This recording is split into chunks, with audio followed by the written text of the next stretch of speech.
یوم آزادی پاکستان پر تمام لوگوں کو معلوم ہے کہ پاکستان اس دن آزاد ہوا اور انگریزوں سے اور ہندوؤں سے سکھوں سے مسلمانوں کو نجات ملی اور ایک الگ مملکت تیار ہوئی۔ یہ یاد رکھیے گا، بر صغیر پاک و ہند یہ 4 ملکوں کو کہا جاتا ہے۔ اس میں پاکستان داخل ہے، ہندوستان داخل ہے اور بنگلہ دیش اور سری لنکا۔ یہاں پر اسلام پہنچا محمود غزنوی رحمۃ اللہ تعالی علیہ ان کی بدولت، اور اس کے علاوہ دیگر اولیاء الزام ہیں، ان کی بدولت پاک و ہند میں اسلام پہنچا۔ اللہ تبارک و تعالی نے محمود غزنوی رحمۃ اللہ تعالی علیہ کو خوب فتح عطا فرمائی۔ آپ نے ہندوؤں کے خلاف جہاد کیا، کفار کے خلاف یہاں پر جہاد کیا، اور اس طرح پاکستان میں، ہندوستان میں، بنگلہ دیش میں اسلام پہنچا۔ تقریباً مسلمانوں نے 800 سال حکومتیں کی اور 1206 عیسوی میں پورے بر صغیر پاک و ہند میں مسلمانوں کی حکومت الحمدللہ ہو گئی۔ پورے بر صغیر میں مسلمانوں کی حکومت ہو گئی۔ جب تک مسلمانوں کی حکومت رہی، مسلمان بڑے چین سے سکون سے زندگی گزارتے، ساتھ ساتھ جو ہندو تھے وہ بھی چین و سکون کے ساتھ زندگی گزارا کیا کرتے تھے۔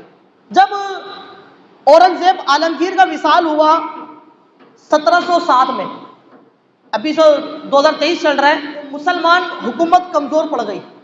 اس کی وجہ کیا تھی؟ لوگ عیاشیوں میں لگ گئے، لوگ غفلتوں میں لگ گئے، اور لوگ اپنی نفسا نفسی میں لگ گئے، اور لوگوں نے دین اسلام کو چھوڑ دیا اور دین اسلام کی طرف لوگوں نے توجہ کرنا کم کر دی۔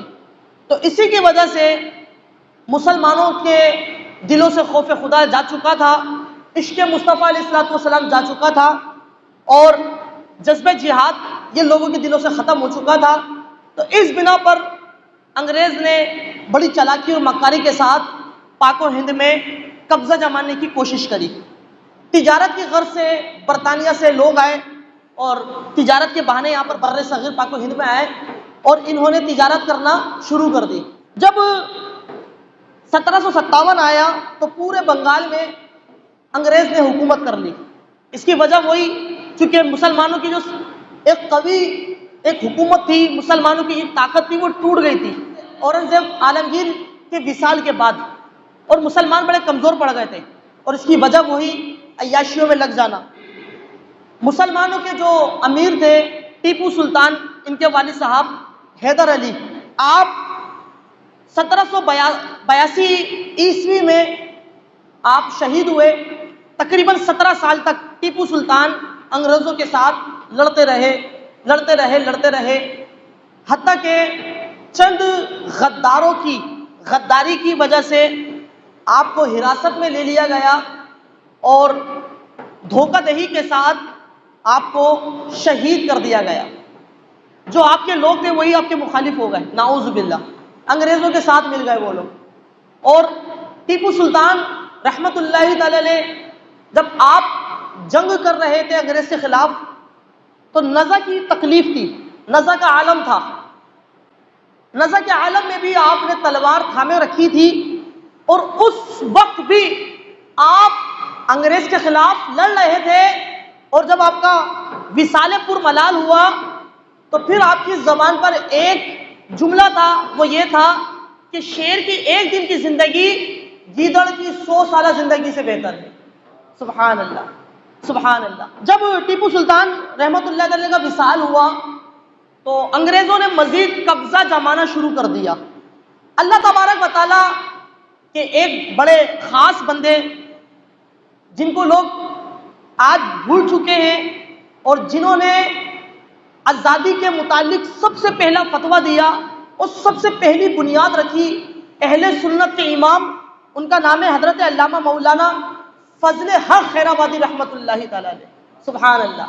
حضرت علامہ مولانا فضل حق خیرآبادی رحمۃ اللہ علیہ بہت بڑے عالم دین تھے، حتیٰ کہ آپ نے 14 سال کی عمر میں تمام علوم درسیہ آپ نے حاصل کر لیے، علوم نقلیہ، علوم عقلیہ آپ نے حاصل کر لیے، اور آپ نے زبردست کتابیں بھی لکھی، بد مذہبوں کا رد بھی کیا، اور آپ رحمۃ اللہ تعالی نے پھر کفار کے خلاف کھڑے ہوئے، انگریز کے خلاف کھڑے ہوئے، اور پھر آپ نے 1857 میں انگریز کے خلاف جہاد کا فتویٰ دیا۔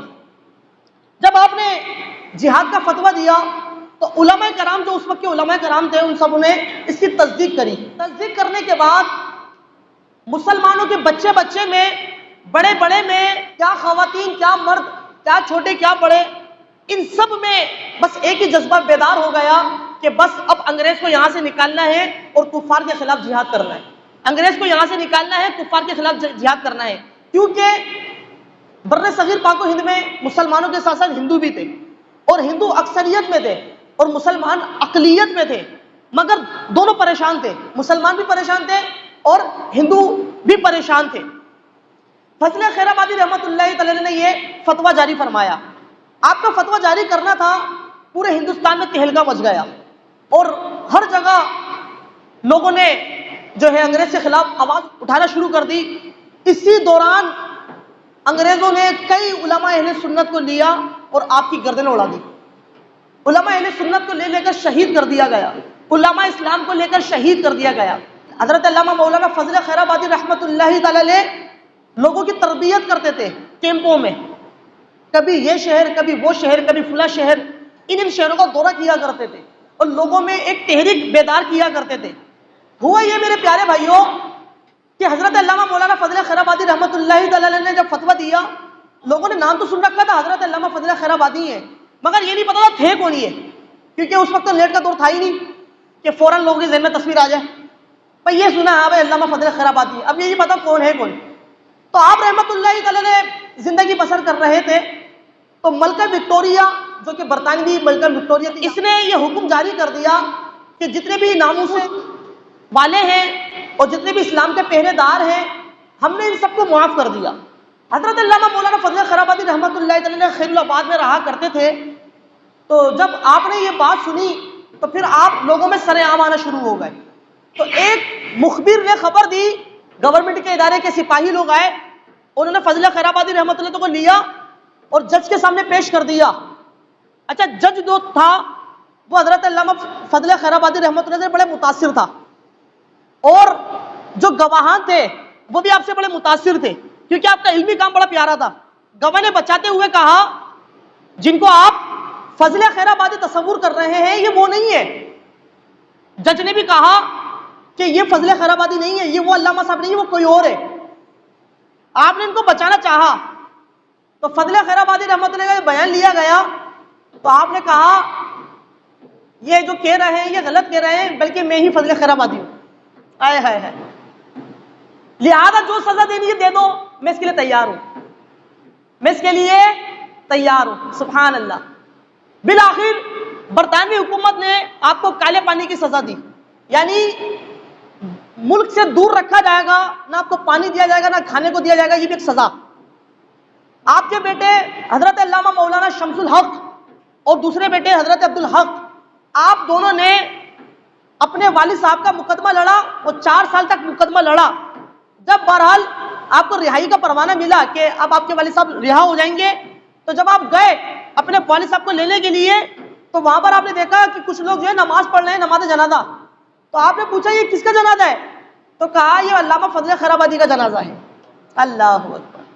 تو یوں آپ 4 سال کی عمر میں آپ قید رہے۔ 1861 میں آپ کا وصال ہو گیا۔ 1857 میں بریلوی شریف میں امام اہل سنت کے دادا جان مولانا نقی علی خان رحمۃ اللہ تعالی علیہ لوگوں کو جہاد کی تربیت دیا کرتے تھے اور جہاد میں لڑنا سکھایا کرتے تھے۔ اس وقت امام اہل سنت رحمۃ اللہ تعالی علیہ 1 سال کے تھے۔ جب حضرت علامہ مولانا فضل خیر آبادی رحمۃ اللہ تعالی نے جہاد کا فتویٰ دیا تو اس وقت حضرت علامہ مولانا سید کفایت علی خان رحمۃ اللہ تعالی بھی تھے، اور آپ نے بھی انگریز کے خلاف کافی مارکے کیے، کافی جنگیں کی، کافی لڑائیاں کی۔ بالآخر آپ کو بھی بے دردی کے ساتھ 1858 میں شہید کر دیا گیا۔ علامہ کفایت علی رحمۃ اللہ تعالی علیہ یہ بہت بڑے شاعر تھے اور بہت بڑے عالم دین تھے۔ امام اہل سنت فرماتے ہیں 2 شعراء کے کلام ایسے ہیں جن کو میں شریعت کے دائرے میں پاتا ہوں، ایک میرے بھائی حسن رضا خان صاحب اور دوسرا مولانا کفایت علی خان صاحب رحمۃ اللہ تعالی علیہ۔ سبحان اللہ۔ جب آپ کو پھانسی دی جا رہی تھی تو آپ کے زبان پر یہ شعر تھے، کوئی گل باقی رہے گا نہ چمن رہ جائے گا، بس رسول پاک کا دین حسن رہ جائے گا۔ کوئی گل باقی رہے گا نہ چمن رہ جائے گا، کوئی گل باقی رہے گا نہ چمن رہ جائے گا، بس رسول پاک کا دین حسن رہ جائے گا، بس رسول پاک کا دین حسن رہ جائے گا۔ اب جب کفار کافی چھا گئے 1857 میں پورے بر صغیر میں انگریز نے پورے پاک و ہند میں حکومت کر لی، اور کیا ہندو کیا مسلمان ہر بندہ انگریز سے پریشان تھا، کیونکہ انہوں نے لوگوں کو اپنا غلام بنا کر رکھا ہوا تھا۔ اس وقت جو مسلمانوں کے بڑے لیڈر کہلاتے تھے، مولانا جوہر علی، مولانا شوکت علی، محمد علی جناح، علامہ اقبال، عبد الباری فرنگی اور ابو الکلام، یہ بڑے بڑے ہندوؤں کے ساتھ جو تھے وہ گاندھی تھے، نہرو تھے، یہ ان کے بڑے بڑے لیڈر تھے، مسلمانوں کے یہ بڑے لیڈر تھے۔ یہ سب پریشان تھے کہ کیا کیا جائے کیا کیا جائے۔ تو بہرحال بہت ساری نشستیں ہوئی، بہت ساری کانفرنسیں ہوئی، بہت سارے مشورے ہوئے، بہت ساری میٹنگیں ہوئی۔ انہوں نے کہا بھائی ایک جو ہے تحریک چلائی جائے۔ اب تحریک ایک چلی ہندو مسلم بھائی بھائی، نعوذ باللہ، ہندو مسلم بھائی بھائی، کسی طرح انگریز کو یہاں سے بھگا دیا جائے۔ اسی طرح ایک تحریک چلی اکھنڈ بھارت۔ اکھنڈ بھارت مطلب یہ ہے کہ انگریز کو یہاں سے بھگایا جائے اور ہم سکون کی زندگی گزارے۔ اسی طرح ایک تحریک چلی ترک مولات۔ اس کا مطلب یہ ہے کہ جتنے بھی انگریز کے اعزازات ہیں ہم ان کو واپس کر دیں گے، مطلب ہم ان کے خلاف بائیکاٹ کریں گے، کسی بھی قسم کا ہم ان سے اعزاز نہیں لیں گے۔ اب چونکہ مسلمان تو تھے اقلیت میں اور کفار تھے، ہندو تھے اکثریت میں، تو اب طے یہ پایا بھائی ایک مسلمان اپنا اعزاز چھوڑے گا جبکہ 3 ہندو اپنا اعزاز چھوڑیں گے۔ فوج کا جو سب سے بڑا نشان حیدر کہلاتا ہے، اس وقت تھا وکٹوریا کراس، یہ سب سے بڑا یہ اعزاز تھا، حتیٰ کہ مسلمانوں نے وکٹوریا کراس یہ تک مسلمانوں نے چھوڑ دیا، اپنی جوبیں چھوڑ دی انگریز سے، جو ان کے پاس جوبیں کیا کرتے تھے، اپنے اعزازات چھوڑ دیے، سارے معاملات چھوڑ دیے، مگر ہندوؤں نے کچھ بھی نہ چھوڑا، ہندوؤں نے کچھ بھی نہ چھوڑا۔ یہ تحریکیں چلتی رہی، ہندو مسلم بھائی بھائی، ہندو مسلم بھائی بھائی۔ اب اس کا نتیجہ کیا ہوتا؟ نعوذ باللہ مسلمان اور ہندوؤں میں آپس میں شادیاں ہونے لگ گئی، حتیٰ کہ مسلمان اتنے مل گئے ہندوؤں کے ساتھ، اتنے مل گئے کہ گائے کے پیشاب کی تعظیم کرنے لگے۔ امام اہل سنت رحمت اللہ تعالی علیہ جب 1897 آیا تو آپ نے پٹنہ کے ایک کانفرنس میں آپ نے 2 قومی نظریہ پیش کیا۔ آپ نے فرمایا کفر کفر ہے، بھلے وہ ہندوستان کا کفر ہو بھلے وہ برطانیہ کا کفر ہو۔ پھر آپ نے فرمایا مسلمانوں تمہارے نبی پاک علیہ الصلوۃ والسلام فرماتے ہیں الکفر ملت واحدۃ، کفر ملت واحدہ ہے۔ اب بھلے وہ کہیں کا بھی کفر ہو، بھلے وہ برطانیہ کا کفر ہو بھلے وہ ہندوستان کا کفر ہو، تو لہٰذا جس طرح ہم نے انگریزوں سے جان چھڑانی ہے اسی طرح ہم نے ہندوؤں سے بھی جان چھڑانی ہے، کیونکہ یہ ہمارے دینی بھائی نہیں ہے۔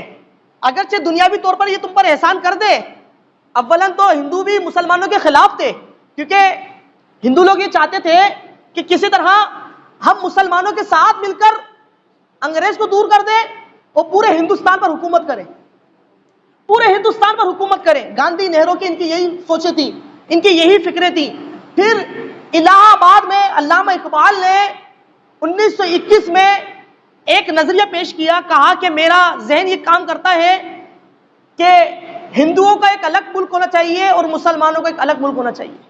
مولانا علی جوہر رحمت اللہ تعالی علیہ یہ بھی پہلے ہندو مسلمان کے قائل تھے، اسی طرح ان کے بھائی، اسی طرح عبد الباری فرنگی یہ بھی اسی نظریے کے قائل تھے۔ امام اہل سنت رحمت اللہ تعالی علیہ کی ایک دفعہ بریلوی شریف میں آپ کی ملاقات ہوئی مولانا علی جوہر صاحب سے، تو آپ نے فرمایا کہ تمہارے معاملات میں اور ہمارے معاملات میں فرق ہے، تمہاری رائے میں ہماری رائے میں فرق ہے۔ تم کہتے ہو ہندو مسلمان بھائی بھائی یہ دونوں سیاست کرے، کہا یہ مناسب نہیں ہے، بلکہ میں مسلمانوں کی سیاست کے خلاف نہیں ہوں، بلکہ میں چاہتا یہ ہوں کہ مسلمانوں کے علیحدہ ہو معاملہ، علیحدہ مملکت بنے. سبحان اللہ سبحان اللہ. امام علیہ سنت رحمت اللہ علیہ نے آپ پر انفرادی کوشش کری اور آپ کو اپنی جیب سے پیسے نکال کر دیے. فرمایا تحریک بناؤ کہ مسلمانوں کی ایک الگ تحریک بنے. اور پھر جس طرح ہم انگریز سے خلاصی چاہتے ہیں اسی طرح ہم ہندو سے بھی خلاصی چاہیں. سبحان اللہ. پھر علامہ اقبال صاحب نے جو ہے الہ آباد میں 1921 میں نظریہ پیش کیا کہ ایک الگ الگ ملک ہونا چاہیے. اور پھر ایک تحریک بنی مسلم لیگ جس کے منتظم اعلیٰ ٹھہرے قائد اعظم محمد علی جناح. اور آپ نے کام کرنا شروع کیا اور مسلمانوں کے لیے بات اٹھانا شروع کری. اور ان کے ساتھ بڑے بڑے علماء کرام، نعیم الدین مراد آبادی رحمت اللہ علیہ جو کہ اعلیٰ حضرت کے خلیفہ تھے. سبحان اللہ. سب سے پہلی جو کانفرنس ہوئی وہ 1926 میں ہوئی اور وہ مراد آباد میں ہوئی. اور اس کے منتظمین اعلیٰ جو تھے وہ حضرت علامہ مولانا نعیم الدین مراد آبادی رحمت اللہ علیہ. سبحان اللہ. قائد اعظم محمد علی جناح نے جو پاکستان کا تعارف کرانے کے لیے دنیا بھر میں بھیجا وہ کس کو بھیجا؟ حضرت عبدالعلیم صدیق میٹھی رحمت اللہ تعالی کو جو کہ اعلیٰ حضرت کے خلیفہ تھے. سبحان اللہ. بیرون ممالک وہ کون تھے؟ حضرت حامد رضا خان صاحب جو ان کے بیٹے تھے. سبحان اللہ. اسی طرح میرے پیارے بھائیوں صدر الشریعہ بدر الطریقہ رحمت اللہ تعالی، اسی طرح حضرت ابو حامد بدائنوی رحمت اللہ تعالی، اسی طرح پیر جماعت علی شاہ صاحب رحمت اللہ تعالی. یہ بڑے بڑے علماء کرام تھے جو تحریک مسلم لیگ کے یہ چلانے والے تھے. فرنٹ پر تو اگرچہ قائد اعظم تھے مگر ان کے پیچھے پیچھے یہ تھے. سبحان اللہ. مشورے دینے والے. اور ان کی ایک تحریک پر زبان ہوتی. ہندو کی بولی کیا تھی؟ جو مانگے گا پاکستان اس کو دیں گے قبرستان، جو مانگے گا پاکستان اس کو دیں گے قبرستان. مسلمانوں کی بولی تھی کہ بٹ کے رہے گا ہندوستان لے کے رہیں گے پاکستان، بٹ کے رہے گا ہندوستان اور لے کے رہیں گے پاکستان. سبحان اللہ. میرے پیارے بھائیوں ذرا غور تو کیجئے، مدینہ شریف کے بعد جو دوسری مملکت بنی پاکستان، یہ دوسری واحد مملکت بنی جو اسلام کے نام پر بنی ہے.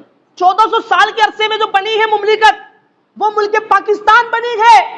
اب اندازہ تو لگائیے اس کے پیچھے علماء ہوں گے نا. علماء تھے تو ہی یہ نظریہ پیش ہوا. اگر نہیں ہوتے ایسی آزادی ہمیں نہیں مل پاتی، ایسی آزادی ہمیں نہیں مل پاتی. اور یہ یاد رکھیے گا یہ پاکستان یہ ایسا ملک ہے کہ یہاں پر مسلمان کھلی طور پر عبادت کر سکتے ہیں، شعار اپنا سکتے ہیں، جبکہ دیگر ممالک میں ایسے معاملات نہیں ہے بلکہ شعار اسلام پر پابندی ہے.